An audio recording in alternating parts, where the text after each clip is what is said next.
આપણે જે વિરોધ કર્યો છે, આપણે જે આંદોલનો કર્યા છે, એને આધારે આજે સરકારને ચૂપ કરવામાં સફળ થયા છે. એ આપણો પહેલો વિજય છે.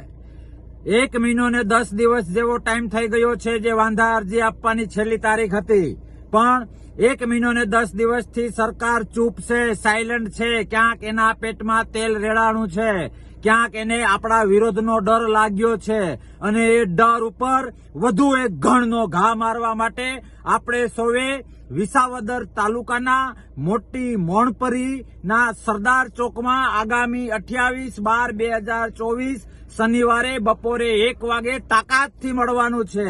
અને હું તમને કહેતા હરખનો આનંદ અનુભવું છું કે આ 28 તારીખની મોટી મોણપરીની સભા, એ સભા એવી હશે કે ઇકોઝોન નામના રાક્ષસના વિરોધ માટે આજ સુધી સભા નથી થઈ, એટલી તાકાતવાળી આ સભા થવાની છે.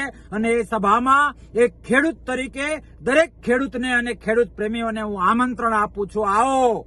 જે પથ્થરને આપણે વિરોધ કરીને, જે ઇકોઝોન નામના રાક્ષસને પાડી દેવા માટે આપણે વિરોધ કરીને નબળો પાડ્યો છે, એને દફનાવવા માટેનો કાર્યક્રમ એ 28/12/2024 મોટી મોણપરી સરદાર ચોક વિસાવદર તાલુકો શનિવાર બપોરે 1 વાગે બધાએ ભેગા થઈને ઘણનો ઘા કરવાનો છે.